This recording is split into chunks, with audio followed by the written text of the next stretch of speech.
السلام عليكم ورحمة الله وبركاته. زي ما تعودنا وقبل ما نبدأ حكايتنا مع بعض نصلي على رسول الله صلى الله عليه وسلم.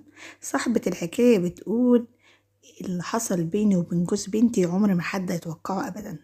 دقوا معايا الحكاية واسمعوها من أولها كده للنهاية، بس ما تنسوش فضلا وليس أمرا الاشتراك في القناة وتفعيل الجرس واختيار الكل عشان يوصل لكم مننا كل إشعار فيديو جديد إن شاء الله ننزله لكم بأمر الله. صاحبة الحكاية بتقول: أنا بنتي جالها عريس كانت معجبة بيه، كان زميلها في الجامعة بس كان ظروفه على قده. يعني لما اتخرج من الجامعة كان لسه قدامه يعني سنة ونص يقضي جيش، وبعد كده كان هيسافر ويكون نفسه. لما جيت قدم لها هي كانت موافقة بيه وكانت متمسكة بيه وعيطت كتير وقالت لي: يا ماما أنا بحبه ومعجبة بيه وأنا عارفاه من بقالي 3 سنين في الجامعة، وعشان خاطره واقف واحنا احنا لسه في بداية المشوار وإن شاء الله هيسافر وهيبقى كويس وهيبقى مبسوط، ما تحرمناش من بعض. وبدأت ان هي تتحايل عليا كتير، وانا كنت متمسكة ان ما ينفعش ان انا اجوزها واحد لسه بيقول يا هادي وبيبدأ من الصفر.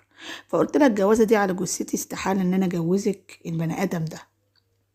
بنت تعبت مني وعيطت كتير، وبصراحة كلمت باباها اكتر من مرة، بس كان باباها برضو كان على رأيي وقال: انا ما خدش واحد لسه بيقول يا هادي ولسه قدامه منحية ووقت طويل على ما يعمل يعني على ما يسافر ويروح جيشه ويجهز نفسه. انا ايه اللي يجبرني اوافق بواحد يعني كحيان زي ده؟ وكان ماشي ورايا في الرأي، وانا اللي كنت متشبثة ان البنت ما تتجوزوش، وانا اقنعت جوزي ان الموضوع ده لازم يترفض.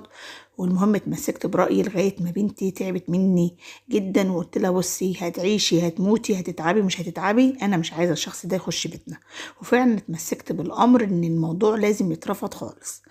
المهم البنت استسلمت وقالت لي: خلاص اللي انت شايفاه. بعد من ناحية كتير وجالها عريس بعدها كان أكبر منها ب5 سنين، وكان حالته المادية كويسة وكان بيسافر بره. جيت أقدم لها وأنا وافقت على طول. البنت دخلت للعريس وقالت له: يعني معلش أنا عايزة أطلب منك حاجة وياريت يعني ترضى أو توافق باللي أنا هقوله لك. أما قال لها: خير في إيه؟ قالت له: انا بصراحة مجبورة ان انا اتخطب لك، وانا معجبة بانسان تاني ومش عايزة ارتبط بيك، فعشان خاطري ارفضني انا وقول لهم كل شيء اسمه نصيب.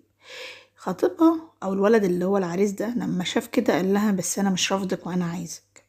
المهم قالت له: عشان خاطري انا والله مش في دماغي حد معين، انا كنت فعلا مرتبطة وبعد كده الموضوع اتفشكل وامي متمسكة ان ما يخشش بيتنا، بس انا والله نفسيا مش مستعدية للارتباط. خطيب بنتي اتمسك بيها وقال لي: انا هاخدها يعني هاخدها، وبرضه يعني ما قالناش ان انا رافضها او مش رافضها. والموضوع فعلا الخطوبة تمت قراية فاتحة لمدة سنة، وبعد كده نزل بعد سنة من الكويت اتجوزها. لما اتجوزها وانا جهزت بنتي احسن جهاز وهو جاب لها احلى جهاز، واحنا الحمد لله يعني متوسطين الحال بس مبسوطين. بنتي جوزتها على انه انسان كويس جدا بقى، منه بيسافر وحالته الماديه حلوه وعندهم ارض ومبسوطين وعيل عارف مصلحته. بس الكارثه الكبيره من يوم الفرح كان بيعامل بنتي صعب جدا وبيبهدلها وبيضربها وبيشتمها، وكان يعني اسلوبه وحش قوي قوي، وده ما اكتشفتوش الا بعد الجواز لما بنتي اتجوزته. كترت مشاكل بنتي مع جوزها وبهدلته فيها وكانت بتغضب كتير.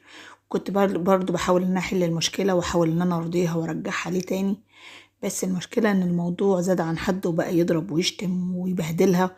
ولو حد مننا اتدخل وقال له عيب كان يشتم ويقل ادبه ويقول: محدش يجي لي هنا، انا بيتي امشيها على كيفي، هي مش اللي هتمشيني ولا اهلها هيفرضوا عليا الوصاية، انا براحتي انا بكيفي اعمل اللي اعمله، مدام مراتي ان شاء الله اقطعها محدش ليه دعوه بها ولا حد يجي لي هنا حته. وقام طاردني انا وابوها. الأسوأ من كده ان الولد لما اتجوز بنتي انا قلت يلا مش مشكله، هيقعد شهرين اجازه ويغور في داهيه، والبنت هتيجي عندي وخلاص، ويمكن يتغير مع الوقت والزمن، مش شورتي وانا اللي مشيت الجوازه وضيعت منها الواد اللي كان بيحبها. المهم الولد فوجئت ان هو ما يعني كان من حقه يقعد شهرين في اجازة الجواز وبعد كده يسافر. الولد ساب العقد وما سافرش تاني، والعقد راح عليه والإقامة راحت عليه وفضل قاعد في البلد. طول حياته بقى مع بنتي كان عبارة عن شتيمة وضرب وبهدلة. والمشكلة والوكسة الكبيرة ان بنتي من اول ما دخلت من اول شهر حملت على طول منه وجابت ولد.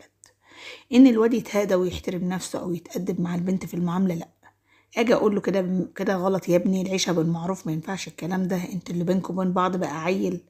يقول لي مالكيش فيه، ما تتدخليش، انا حر انا ومراتي، انا اللي اقوله عليه هو اللي يتسمع، لو كنت هتيجي وتشوري فيها ما عدتش تخش لي حته. وبدا يقل ادبه عليا وعلى ابوها وعلى اخواتها الصبيان، محدش مال عينه ولا كسر عينه، وجابت منه حته ولد.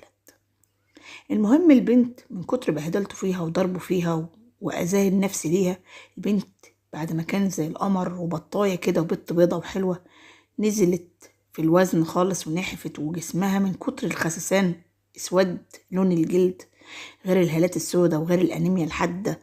هو خيره كتير وبياكل ويشرب، بس المشكله ان اسلوبه وحش، يعني معيشها في مرار طافح. البنت تعمل ايه؟ ما عاد ليها الا الاستسلام.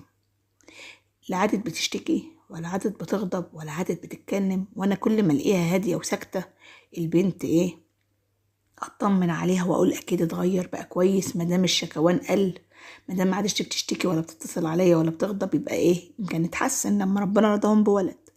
اتابع ان هو مبهدلها وعمال يضرب فيها ويبهدل فيها ويعذب فيها ويشتم ويسب ويلعن، والبنت من كتر ما هي لاقيه ان مفيش يعني منه امل ان يتغير، وان احنا مش قادرين نسيطر عليه او مش قادرين نوقفه عن المهزله ديت، البنت قالت اهلي بيجوا هنا يتشتموا بسببي ويتبهدلوا بسببي، فانا بلاش اشتكي مدام وجودهم لا هيحل ولا يربط، وبدات تكتم جواها لغايه ما جالها حاله نفسيه حاده. بنت لا عادت بتاكل ولا بتشرب ولا بتتكلم مع حد، وحتى ابنها الرضيع اللي عمره دلوقتي على ايدها 5 شهور ما عادتش حتى بتعرف تغير له هدومه. البنت بقت في حالة توهان خالص. هو مش كده كمان ومش رحمها، عمال يقول لها انت وجودك زي عدمه، وانت اتهبلتي، انت مرضتي. وفوجئنا لقيته راح متجوز بنت عمه. بنت عمه ديت كانت يعني مطلقة ومعاها بنت وقاعدة في بيت ابوها. فوجئنا ان هو لقيته جاي لنا وبيقول لي انا بنتك تعبت نفسيا، وبنتك لا عادت لا حول ولا قوه، وبنتك عايشه تاكل وتشرب بالعافيه وعضمت وما عادتش تملى عيني. انا خلاص كتبت كتاب على بنت عمي وهتتجوز معايا وهتقعد في البيت هي وبنتها، وبنتك عايزين تطلقوها طلقوها، عايزينها تعيش معايا تعيش، ما تعيش هي معلش فارقه معايا بنتكم، لا لا حول ولا لها قوه. بنتي دخلت في حالة هستيريا، يعني بمعنى الكلمة أنا ظلمت بنتي ظلم يعني أتحاسب عليه يوم القيامة، إن أنا فرضت عليها إنسان كانت رافضاه وضيعت منها الإنسان اللي كانت بتحبه.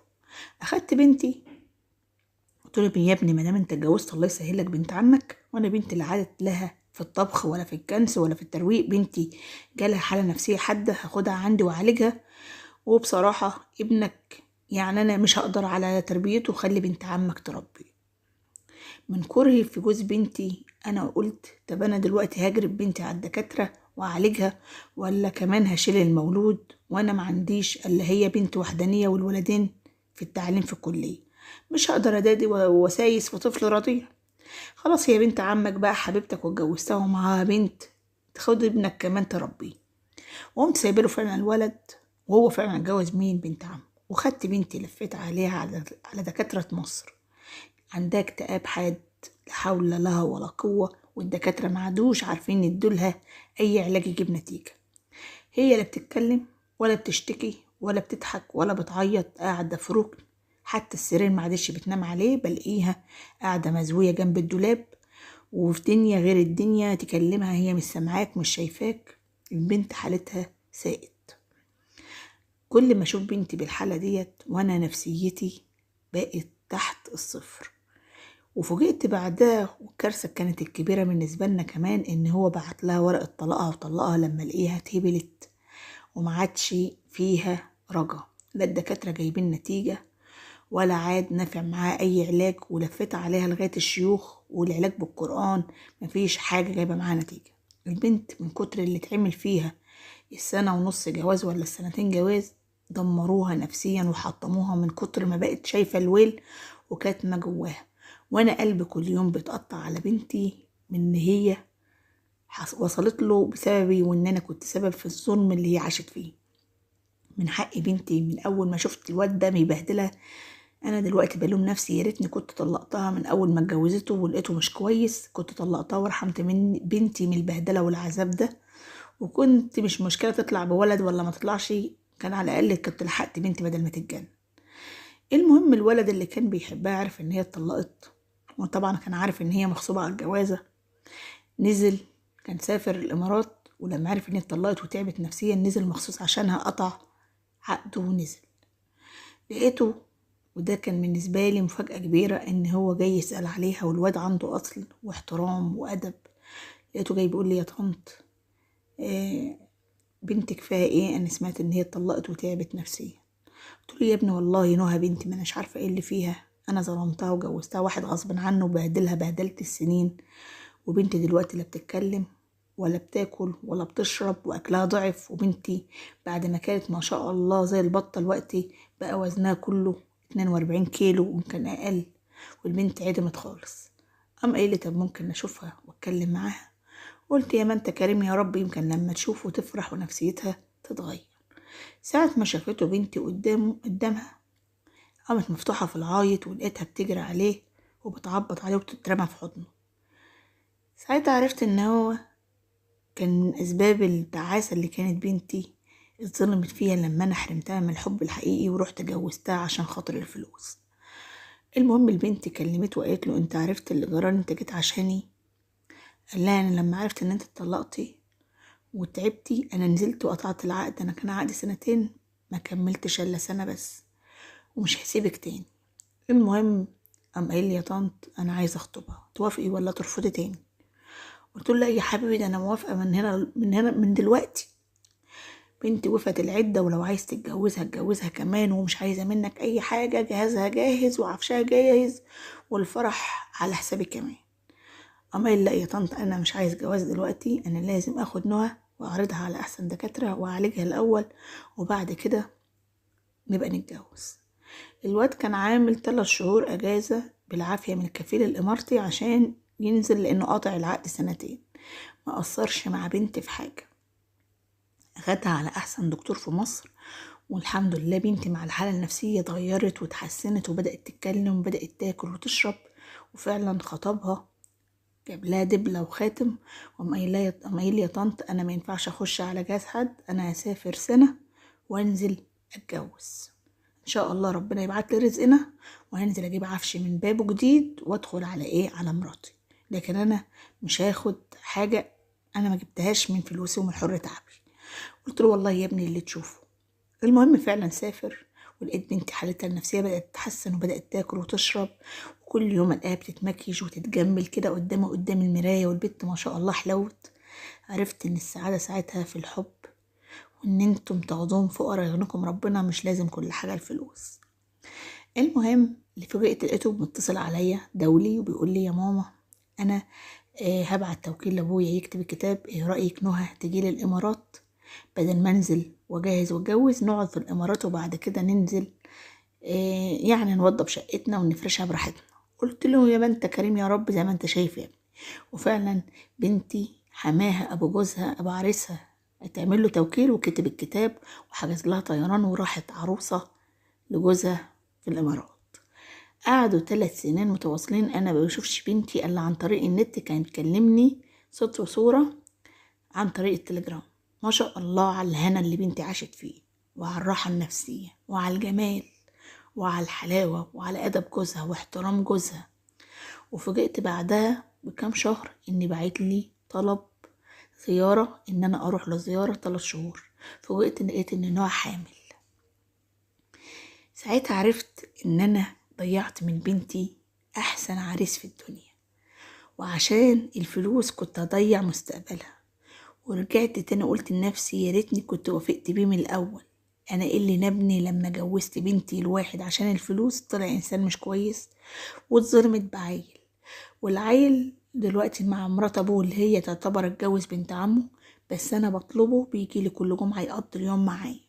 هو حاليا دلوقتي الولد بقى عنده 2 سنين، امه سايباه عمره 5 شهور مع ابوه، وبنتي دلوقتي بسم الله ما شاء الله معاها بنوته حلوه كده عمرها شهرين، بقى عمرها شهرين. ودلوقتي انا بقول لاي ام اوعي تقفي في طريق سعاده بنتك ابدا. انا بنتي حرفيا والله كانت بتروح من قدام عيني بسبب اختيار خاطئ. الفلوس مش كل حاجه، ولولا ما الإنسان اللي أنا رفضته ده إنسان أصيل وفعلا كان بيحبها من قلبه وكان شاريها، لو واحد غيره ما كانش دخل بيتنا تاني بعد اللي شافه مني ومن أبوها، لكنك منه بيحبها ومتمسك بيها، اتقدم لها وحصل النصيب تاني. واللي أنا أقدر أقوله في الحكاية ديت، اوعوا تقفوا قصاد سعادة ولادكم. أهم حاجة الدين والخلق، وأهم حاجة اختاروا ولاد الأصول. إن البني آدم اللي هيعيش مع بنتك مش الفلوس اللي هتصرف على بنتك. أهم حاجة يكون إنسان على دين وخلق، ويكون ابن أصول ويراعي ربنا فيها، ويكون إنسان مكافح وعارف مصلحته. مش لازم يكون غني ومبسوط عشان توافقي لبنتك بشريك حياتها. ومادام هي اختارته وبتحبه وشايفاه إنسان سوي ومحترم وابن ناس ومؤدب وكده، اقفي جنب بنتك، ما تجيش عليها وتظلميها. انا فعلا ظلمت بنتي كانت وصلت لحالة الموت. فانا حكيت الحكاية ديت للقناة عشان تكون عظة وعبرة لكل ام وكل اب. بلاش تاخدوا الجواز تجرة، خدوهم فوق رغنكم ربنا. والجواز لما بيتبني على سعادة احسن ما يتبني على تعاسة عشان خاطر شوية فلوس. الفلوس بتروح وتيجي، البني ادم ما بيتعوضش. طبعا دي كانت حكايتنا النهاردة. ما تنسوش تكتبوا لنا في التعليقات ايه رأيكم في اللي حصل مع الام وبنتها. وما تنسوش الاشتراك في القناة وتفعيل الجرس، وتضغطوا على الكل عشان يوصل لكم مننا كل فيديو جديد وكل اشعار فيديو جديد ننزله ان شاء الله تعالى. وبكده خلصنا حكايتنا. السلام عليكم ورحمة الله وبركاته حبايب قلبي.